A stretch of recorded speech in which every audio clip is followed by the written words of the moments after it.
Happy Friday, everybody. And boy, do we have a lot to get on to today. Let's start with last night's football game. We had the Lions upsetting the Kansas City Chiefs in a very entertaining game. And 2021, it's 21-20, final score. Lions win. We saw Mike Tirico, of course, and Chris Collingsworth on the call of the game. For the most part, it was fine. Little weirdness to me as to, and I'm not sure why, but I don't understand why you have to do pregame and postgame and halftime reports from the field with all of your talent. They could have been in New York. There was no need to take them to Kansas City, but hey, all in all, it was a good telecast, and so we'll see them again on Sunday night. So until then, we got tons of stuff going on today. We got college football that's being played tonight, which includes a Big 12, Big 10 matchup. And we've got the ongoing Disney and charter issues. We have U.S. Open this week. So there's tons of stuff going on right now. And let's get to it. All right, let's start with the football for this evening. Okay. Football for this evening. It's Indiana State at Indiana. That game is 7 p.m. kick on the Big Ten Network. Pat Boylan and Brock Van Vereen. I'm sorry. Then there's Kansas and Illinois. It's a 7:30 game. ESPN2. Arnish Schaff and Andre Ware on the call for that game. So you've got, in the case of Indiana, a cross-state rival, but an FBS cross-state rival. And then you've got Illinois and Kansas. That's your Big 10, Big 12 setup. That's on ESPN. Armish Schaff and Andre Ware on the call for that one. So we had one last night. Now we got two today, and then we got a whole slew of them on Saturday, which we'll get to. But those are your college games for this evening. We will have, there's going to be tennis, of course, all day today as they work out the semifinals for the men's side of the draw. And then, of course, the women's side of the draw has already been set. So the final will be tomorrow. There was quite the little dust up there yesterday at the tennis center when they had a 50-minute delay due to a protest, which everything was peaceful, thank goodness, and the players didn't seem to be too upset about it, and the network carried it well. So good on them, and we'll see what's going on from that standpoint. Let's take a look at what we got in the way of questions as we get started here. All righty. Let's see. We got, okay, these are, Nate wants to know, okay, this weekend, of course, TCU, Baylor are playing different teams, but he says that both have been good football programs in the state of Texas and better than Texas A&M and Texas for at least a decade. All right, well, we'll see about that. Texas takes on Alabama. They're ranked 11th, and Alabama's ranked 3rd. That game's tomorrow in prime time, 7 o'clock on ESPN. Chris Vallacher, Herb Street on the call. Let's see what we got here from Pat Bowen. Pat, what do you want to talk about? He's talking about having to do with the new potential merging of conferences, and said that he would like to see the Mountain West merge with the Pac-12, which is actually the Pac-2. It's a reverse merger. Honestly, I could see it happening. It's going to take a long time, though. A very long time.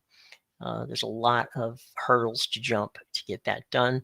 But hey, Patrick, to keep the name alive, I get it. And so yeah, I can see them giving it a try. Whether it comes to fruition or not, we don't know. But it looks like that both Mountain West and Pacific, the old Pac-12 wants to work that out. So we'll see how they get it done. Long time before that's going to happen. All righty.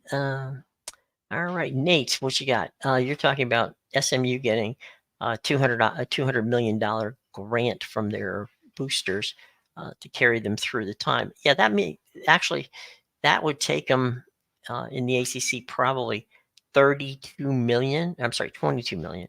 22 million on a seasonal basis, which would put them approximately 10 million behind the others in the conference. But it's a good start and a whole lot better than what they were getting in the AAC, which is about $7 million. So they've got the folks at SMU are serious about their football and serious about making sure that that the Mustangs have whatever they need to compete in the conference. So understood.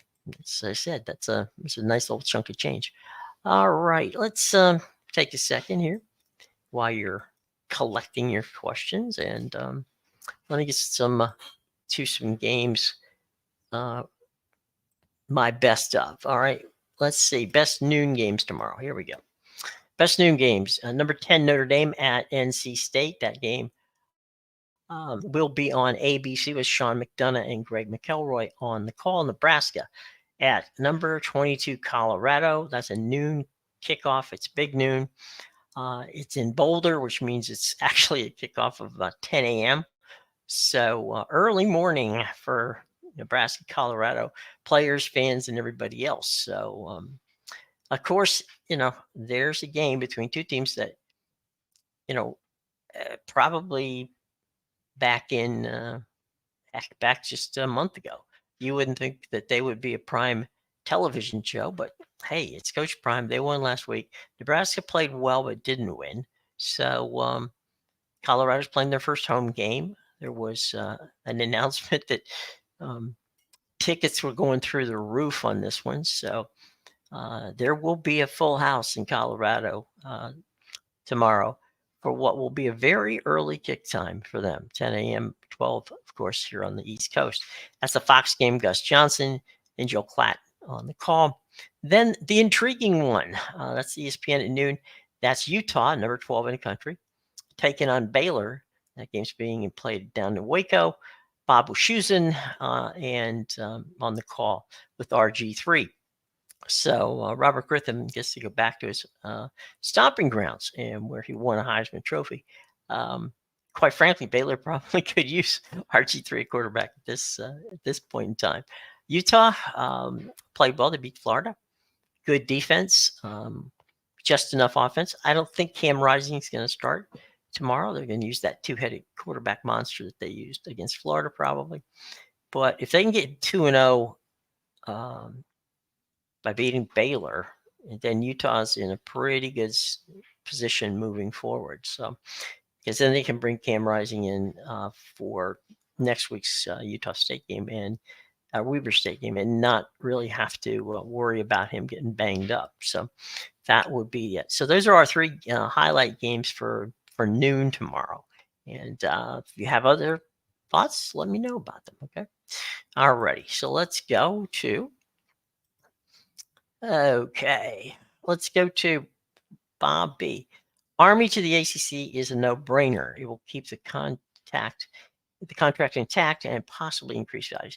Yes, Bob, you're right. I would agree with you. The thing with having the two service academies in the same conference for football is very good. It's a good situation.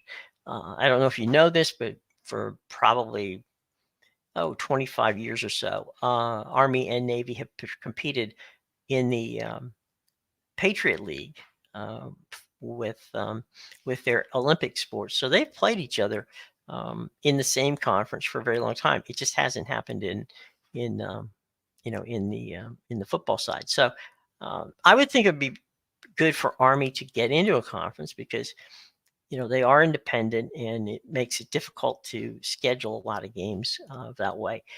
They have a wonderful following and they have a really good little stadium up there in upstate New York on the Hudson River, which is just beautiful. So yeah, it'd be great to see Army in the ACC, and I think they'll make it happen. It's going to take a little time.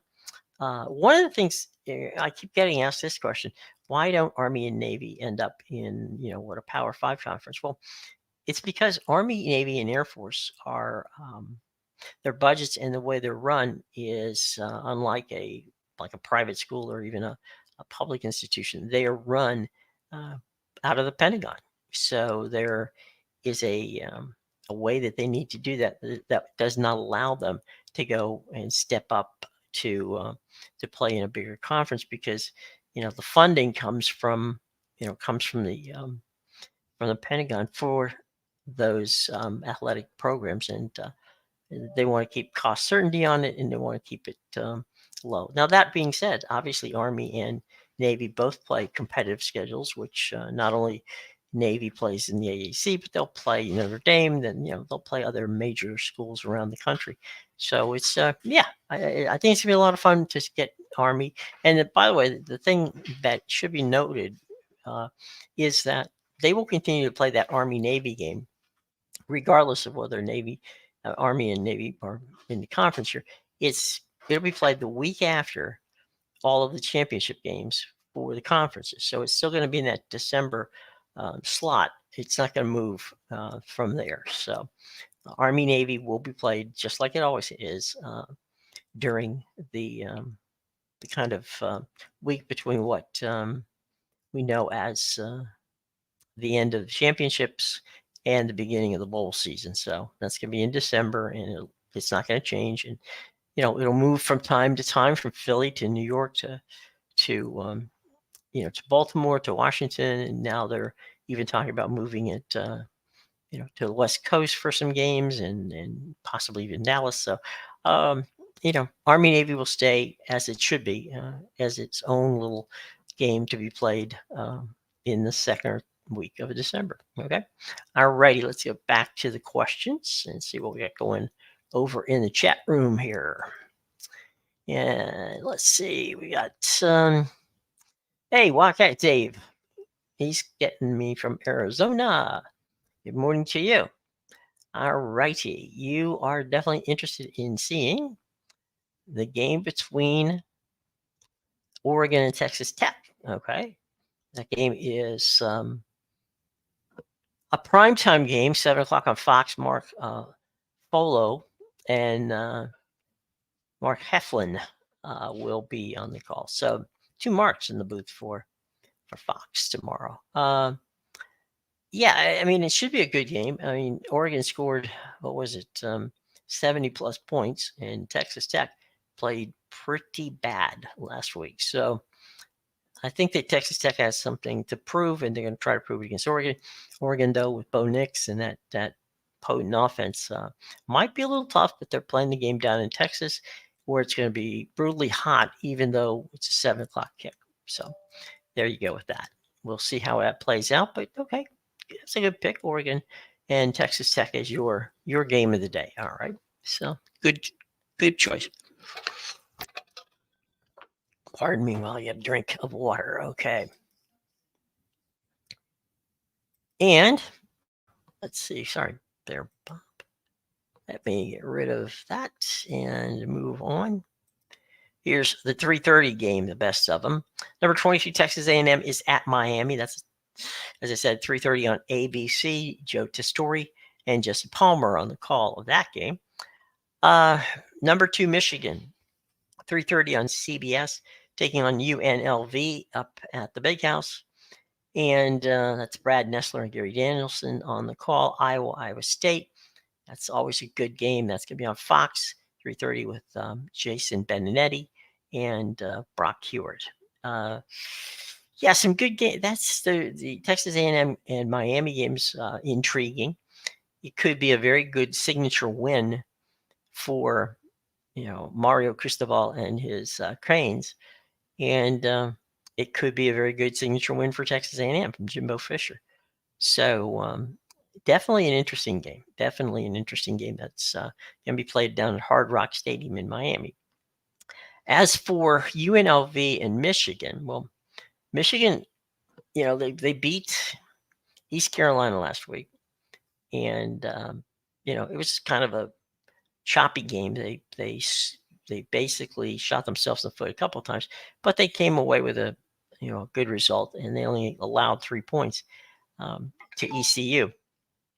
UNLV is not as good as ECU, but we have to see. Now, remember, Jim Harbaugh is still serving his suspension, so he will not be coaching tomorrow as Michigan takes them on. Brad Nessler, of course, Gary Danielson on the call for that game on CBS. And then, as I said a little bit, to me, another fun game is, of course, this rivalry game, and they always play it early in the season, which is unique but fun. And that's Iowa from the Big Ten, Iowa State from the from the Big 12, and Jason Benedetti, Brock Heward should do the honors on that game and do a good job for it. So that's your 3:30 games tomorrow.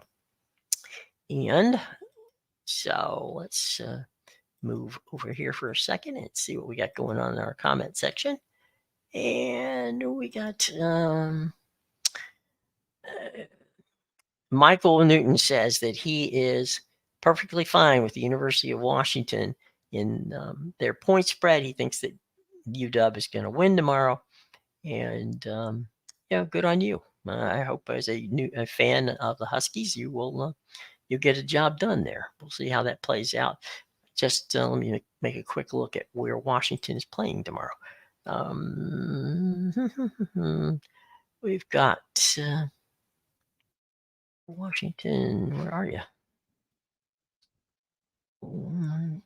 They weren't one of my picks because they weren't playing anybody specifically of interest.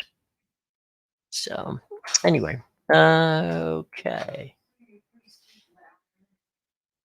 Tulsa's at Washington, 5:00, and that game is on the Pac-12 network. Ted Robinson and Yogi Roth calling a game. So Tulsa, Washington. That game should be entertaining. 5:00 kick Eastern time. So that means that out west it'll be a 2:00 kickoff time. So there you go. All right. Thanks for bringing it to my attention. I didn't highlight it because it was not necessarily to me one of the premier games, but it's a good game. So there you go. All right. Hey, Jerry, how you doing? What's going on? Good morning. I think the Pac-12 may have the strongest it's ever been. Egos killed the Pac-12. It was all about money. It was probably a combination of the two, Jerry. We had people who thought they knew what they were doing when they were negotiating a new TV deal. That didn't seem to work that well for them. And so kind of hubris got in the way. And when ESPN and Fox offered them $30 million per team, they turned it down because they thought they were worth $50 million a team. And that was based on what one school and one economics professor's evaluation was. And so, look, the conference shot itself in the foot all the way along. So from that standpoint, it was difficult for them to negotiate any kind of TV deal because they were continually overpricing themselves. Then when things got close to the end, they realized, okay, well, maybe we should take that kind of money. The money wasn't offered to them anymore. So at the end of the day, they only have themselves to blame for this. And,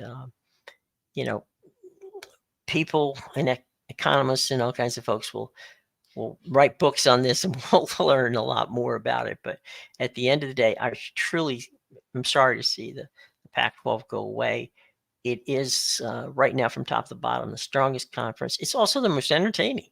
So the irony of this being their final year is sad in that way. And but again, they have nobody to blame but themselves. They got themselves into it and they didn't get themselves out of it. So as much as I really am going to enjoy this final season, the idea that it is the final season is truly sad for a conference that had been around for 105 years. Okay. So, Jerry, what are you going to do? Right. But it's a good question. And thank you for it.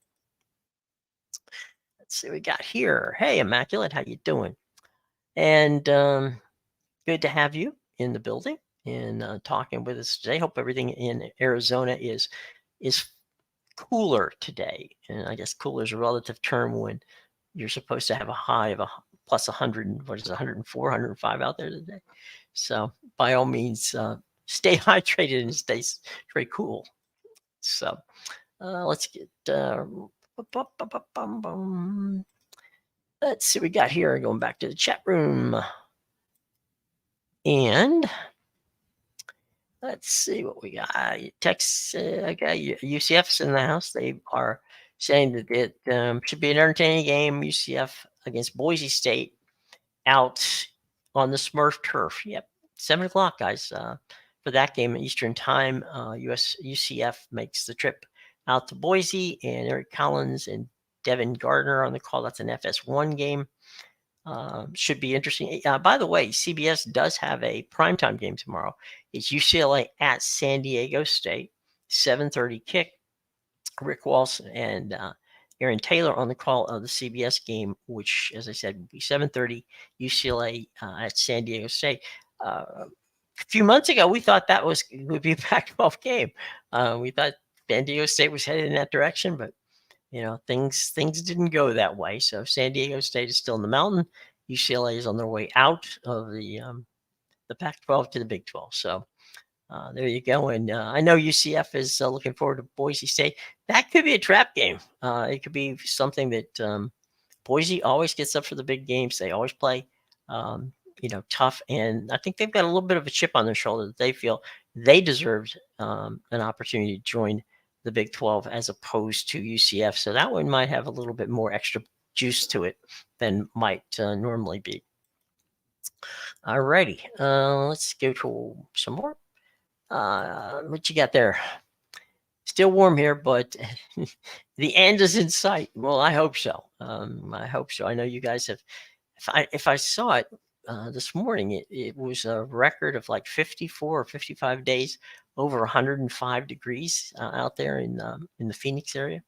So wow, that's definitely hot. So yeah, man, and you guys, they're playing football in it, so that makes it even more crazy. All right, more crazier.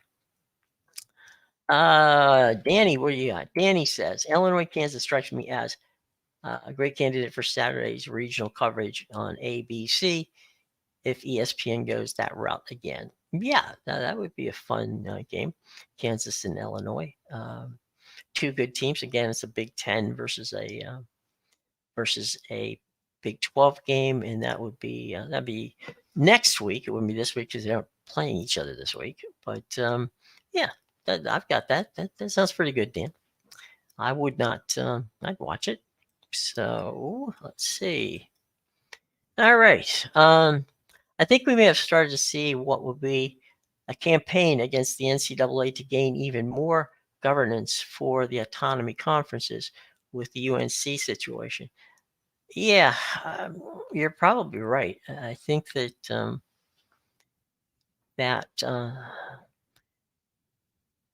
NCAA's effectiveness with monitoring what's going on with football, because again, remember, the NCAA doesn't really have any power over football.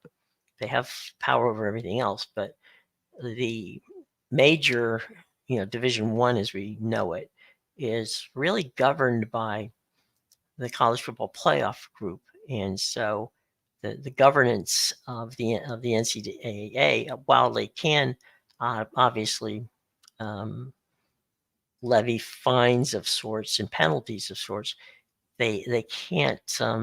They just don't have the power to to quote unquote qualify a national champion. So in other words, the NCAA's national champion is an FBS and not a Division I school. So yeah, they don't have it, and you're right, they're slipping away. And frankly, it looks more and more like they're going to go to a pro model anyway. So there might be the best 40 or 50 schools in the country may break away from even their conferences and say, okay, look, the conferences can stay the way they are, but we need to work this out. And especially if we get to a point, which is coming soon, where they will be paying the kids as the athletes as members of the school from a standpoint of employees. So that's going to get things very sticky very fast. I didn't think too much about it, but when Mac Brown went off, but when UNCAD jumped into the ring as well, it became a bigger deal. But Cunningham is a very sharp fellow. Yeah, he is.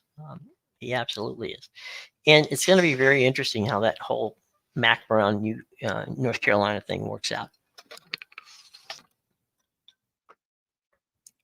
And Bubba Cunningham at one point last summer had put together a meeting with George Kliavkoff and ESPN where the three of them came very close to putting those two conferences together. The merger they knew would have taken a great deal of time, possibly 2 or 3 years, but they were exploring it and explored it all the way up until sometime early in March. So it was there, and the possibility of them going together was certainly something that everybody was looking into. So it was everybody in the ACC and the big in Pac-12 we're looking at. So yeah, there's a lot of stuff to they go through on that. But yeah, we'll keep an eye on what happens here with Carolina and Mac Brown and the whole gang over there, because it's starting to get interesting. We'll see how that plays out. Let's take a quick look at we've looked at the noon games, we looked at the 3:30 games. Let's look at prime time. Number 13 Oregon and Texas Tech on Fox. Mark Folwell on the call. Mark Heinrich will be with him as color. Number 11 Texas, number 3 Alabama, 7 o'clock. The number 1 crew on ESPN, that's Fowler and Curb Street. We'll take that games. These are two marquee games without question. Texas Tech hoping to make a statement by beating an Oregon team that put up 80 points on their opponent last week. Texas A&M at Miami we talked about earlier, but this now is the Longhorns of Texas, rating number 11.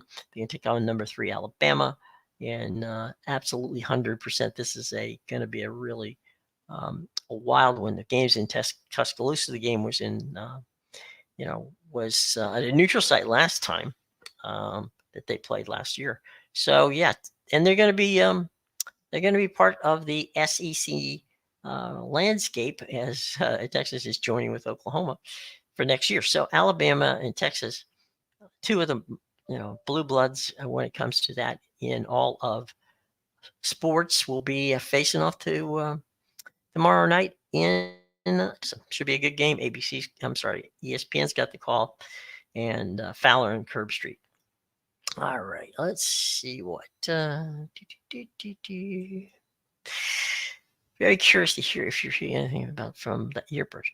Not really. The silence has kind of come over things right now.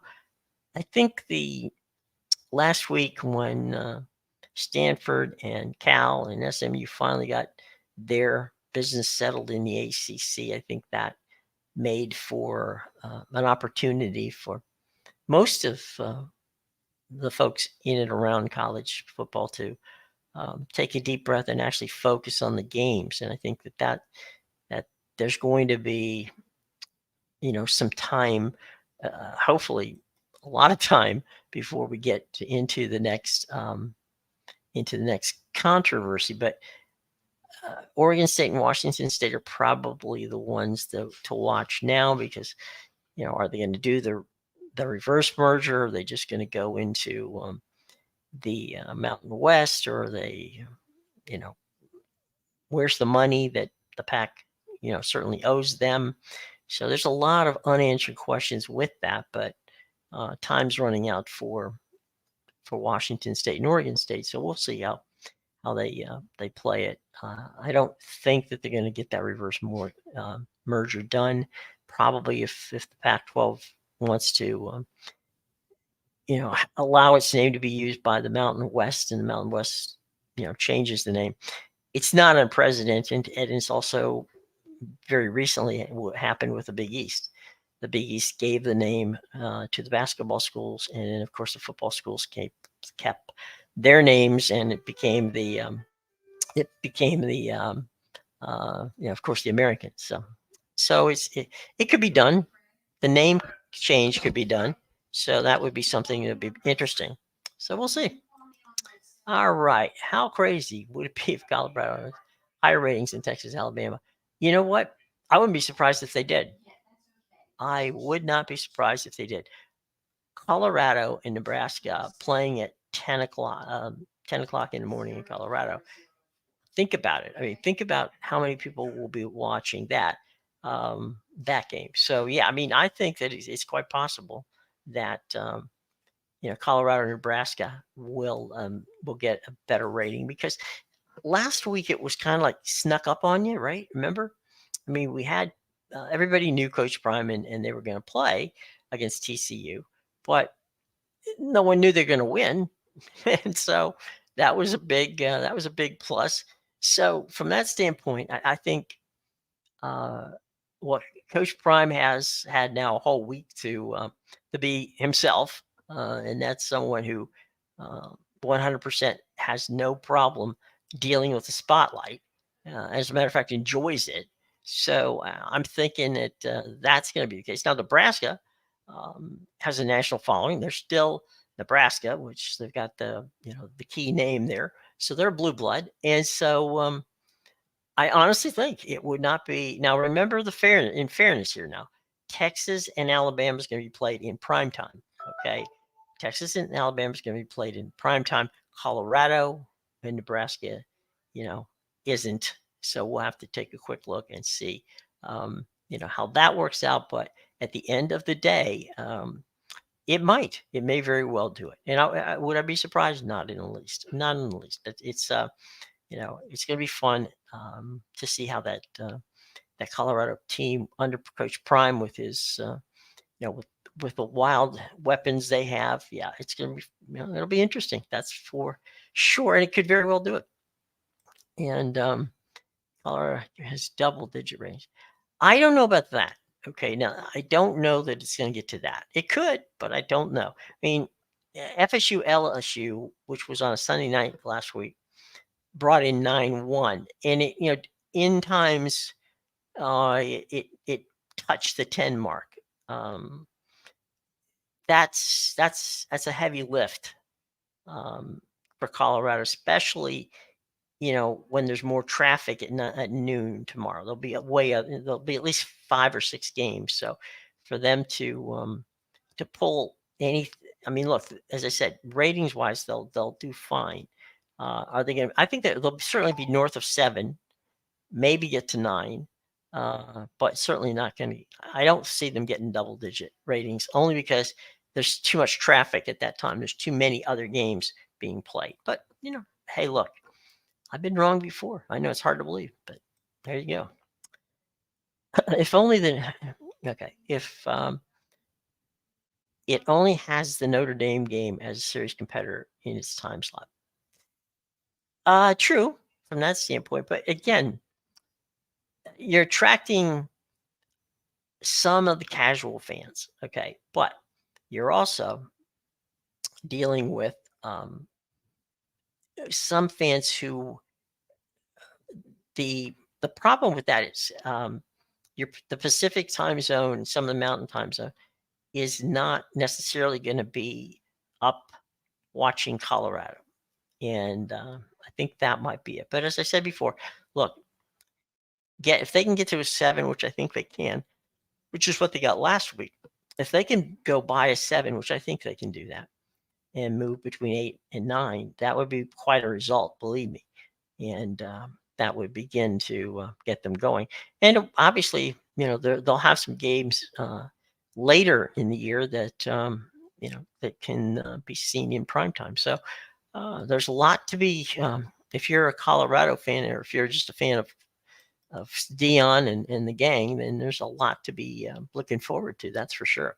So those are our primetime games. We do have some games which are going to be late night. Stanford at USC, 10:30 on Fox. Our buddy Tim Brando, Spencer Tillman on the call. That's an interesting one. Stanford, USC's 2-0. They played very well. They put a lot of points up. Stanford beat Hawaii last week in their opener. They played relatively well in that game. So let's see how that plays out. And SC and Stanford is a rivalry game. I know that most people know that USC and UCLA are cross-town rivals, but Stanford and USC has had a rivalry for a number of years, and that game is going to be airing on Fox at 10:30. California at Auburn, California. That game at 10:30, which is going to be on ESPN as Pac-12 After Dark. Dave Fleming, Brock Osweiler on the call. Oklahoma State, Arizona State on FS1 is Alex Faust and Petros Papadakis. I got to say, there's going to be some interesting things here. California is playing well. I mean, I honestly think that California is a bowl team, maybe even a little better, and they may even pull some upsets. Auburn going out to Strawberry Canyon in Berkeley to play this game is going to be interesting. But here's something that I hope they show. It's going to be a gold out, which means everybody's going to bring something gold and wave it, much like Penn State does with a white out. But the fun part is that at halftime, there's going to be a drone show above the stadium where 500 drones, it's God's honest truth, 500 drones will go into formation to make everything from, which would look like a band, like on the field, to basically, with lights and such, make all kinds of patterns, like the Golden Gate Bridge and some of the wonderful landmarks out there in Northern California. So I got to say, folks, that is definitely going to be a game that I'm going to hope that our friends at ESPN choose to stick around at halftime, if for nothing else, just to watch the drone show over the stadium, which may be one of the bigger draws to bring people out to the stadium to play Auburn. So California and Auburn, that game, as we said, 10:30. Dave Fleming, Brock Osweiler on it. Oklahoma State, OSU, Arizona State. That game's 10:30. FS1, Alex Faust and Petros Papadakis. Petros will be there. So some interesting games at that point in time. All right, let's go back here. I probably read about the media is hyping this up so much. I think general viewership numbers are going to be pretty big. We shall see. Yeah, absolutely. I think that people who didn't get to see the game, or for whatever reason didn't tune in, but then came in late, because that's what happened with the game itself. It kind of suddenly there was word of mouth or word of Twitter or whatever, where people couldn't believe what was happening, and they came to the TV set late. Well, this week, they know that Colorado pulled that upset. They know that Colorado is going to be playing at home. They know they're playing a Big Ten team. And so they're not surprised anymore. Everybody knows, if you didn't know before, you definitely know now. They have put together one heck of a team. Now, how many games we can see them win, how long this ability of the Pied Piper, Deion Sanders, Coach Prime, can keep this stuff going, and his son, Shakir Sanders, play as well as he did. It's going to be interesting to see, because they put up some video game numbers last week on TCU. Let's see if they can do the same thing against Nebraska this week. As far as the ratings goes, as I said, I still think if they can do north of a 7, which what they did last week, maybe pick it up a little bit more to close to 8 or something like that, that would be an amazing result for Fox and for Colorado, and set them up for what likely is going to be a very entertaining Pac-12 schedule, which would be starting not long after this one. So anyway, no, nothing wrong with what you're talking there. I agree. There's a lot of hype. There's no question that there's hype for Coach Prime and for Colorado. And after one game, one game does not a season make, or one game does not a career make. So we'll have to see how that plays out. But for right now, the world is Deion Sanders and the Colorado Rockies, and the rest of us are just paying rent. So we'll see how that goes. By the way, if you guys could subscribe, hit that bell, and like us, that would be greatly appreciated. So greatly appreciated. All righty, let's go back to our Twitter board to find out what's going on there. Do I expect that? This is James Jones, and you're talking about, do I expect a reverse merger with the Pac, or are they just going to onboard these teams? I think honestly that what's going to happen here is Oregon State and Washington State will figure out how to get the payments that they are due from the Pac-12. And I think that they'll explore the merger. They'll explore what they need to potentially make a reverse merger with the Pac. But at the end of the day, maybe what they do is they just get the name, like I said, like the Big East got the name. I don't expect this conference to keep Power 5 status. That's just not in the cards for them. So we'll see. And is it going to give them a little more juice to get a little better TV deal because their TV deal's up in 2 years? Maybe, I don't know. We'll see. They may be. I'll tell you what. It may be able to bring it up to what the American is getting right now, which is 7 per team, and that wouldn't be a bad thing for the Mountain West. But there's a lot of moving parts. I'd like to see if Gloria Navarro is going to be the commissioner of the Pac-12.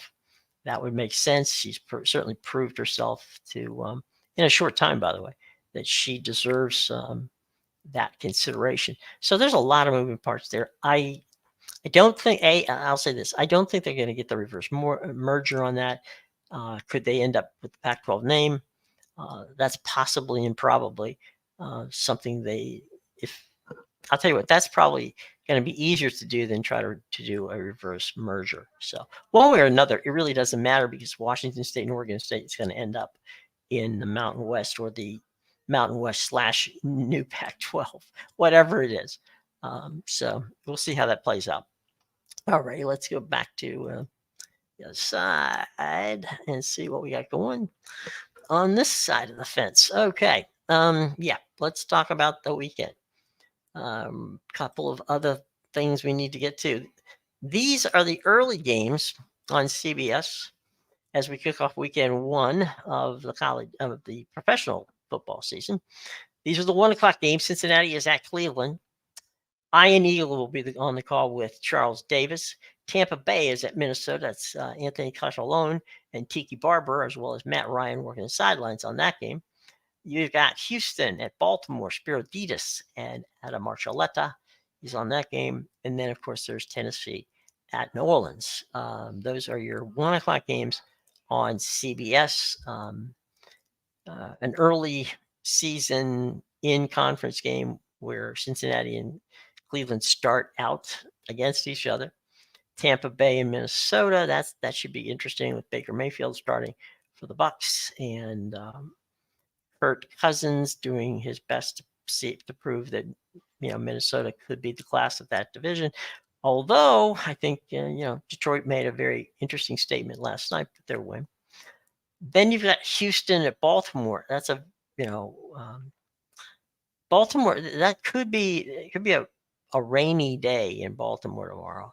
I'm sorry, Sunday, and with all the weapons that Baltimore has surrounded, themselves with, and they got Lamar Jackson under contract. So I think, that's going to be a very interesting game. Baltimore has got a very good football team, and we'll see how they fare against the Houston team at M&T Bank Stadium on Sunday. And then we've got Tennessee at New Orleans. That's a pretty interesting game. New Orleans' defense is very good. They are the favorites in that division in the South this year, and they come into it with a new fresh set of eyes. When I say fresh, it's not Derek Carr has been around, so he's not that fresh, but he's fresh to New Orleans. And so we'll see how Derek does in New Orleans, and that should be a lot of fun. So Tennessee at New Orleans, that game on one of the early games on CBS. Here's the later games, the 4+ p.m. games. Philadelphia at New England. Jim Nantz, Tony Romo on that call. So we'll see how New England is faring. We know how Philadelphia plays, so that should be interesting. Miami, who barely missed the playoffs last season, takes on the LA Chargers in Los Angeles. Kevin Harlan, Trent Green on that call. And in Vegas at Denver, Tom McCarthy, the pride of Philadelphia, along with James Lofton and Jay Feely on that one. So you've got those games coming up as the late games on CBS. Let's go to the Fox games. Fox games, San Francisco at Pittsburgh. Joe Davis, Gerald Johnson on the call for that one. That should be a real interesting football game. San Francisco, of course, coming. A lot of people like San Francisco this year for the NFC title game, and we'll see how that plays out. Joe Davis and Daryl Johnson on that call. Arizona at Landover to play Washington. Adam Amin and Mark Schlereth on the call for that game. This is supposed to be a make or break year for Washington. They brought in Eric Bieniemy as their offensive coordinator, and we'll see how things play out. Jacksonville at Indianapolis. Kenny Albert, our buddy on the call there, along with Jonathan Wilma. And, of course, in Carolina and Atlanta, which is another conference game. So there's your conference game from that standpoint in the NFC South. The late games on Fox, Green Bay at Chicago, Burkhardt and Olsen on that game. So that's their A game, Chicago and Green Bay. And the Rams and Seattle, that's Kevin Kugler and Mark Sanchez on the call for the Rams and Seattle. Those are the games. Now, remember that both Fox and CBS this year have the ability to change games. There will be games where Fox, who normally do all the NFC games, will have some games that are AFC, and conversely, so CBS will have some games that are normally seen, as the NFC, but they'll be on their network. So it's a little bit of moving around. We also have the first flex schedule at Thursday night. I don't think that's going to be used at all. I think the coaches go crazy for that. So I don't think we're going to see a flex schedule in that. We obviously have the flex schedule on Sunday. Later in the year, on Thanksgiving, NBC will have its normal night game on Thanksgiving. And this year, differently, we have the opportunity for Amazon Prime to have the Friday Black Friday game. So that's a new twist there as well. And as of course later in the end when we have some get into the playoffs, Peacock has one of the playoff games. So there's that. And then here's our final games. Sunday night, Dallas at New York. That's a NFC East matchup. And then, of course, Monday Night Football on ABC and ESPN is Buffalo at the Jets. And the world will see how Aaron Rodgers plays as a New York Jet. So, and that's an AFC East matchup. So you have two major matchups on Sunday and Monday night, two clearly marquee games, and we'll see how that whole thing shakes out from that standpoint. Interestingly enough, as we look through this, we saw a lot of college sports, plus the U.S. Open, plus Monday Night Football. All is on Charter. Unless you're a Charter subscriber, you can't get it. Okay, so let's take a moment and give you a couple of hacks if you're a Charter and you can't find it. Okay, so here's Charter versus Disney. What to do. All right, you can take a free test 1 week, a YouTube TV Fubo TV or Hulu TV Live. Those are your best bets. They look just like cable. You can download them. If you have a smart TV, you can download the app on your smart TV. Again, it's a free 1 week. You can rotate them if you like, maybe two or three of them over till the Charter and Disney situation get resolved. Those are your best bets to get what you want in the way of watching all of the action this week. So by all means, as I said before, you've got a 7-day trial for them. Wouldn't be a bad idea to download them to your phone, your tablet, and have it ready just in case you want to see it, and you can easily project it onto your or mirror screen it onto your big screen TV, or as I said, if you have a smart TV, that shouldn't be a problem.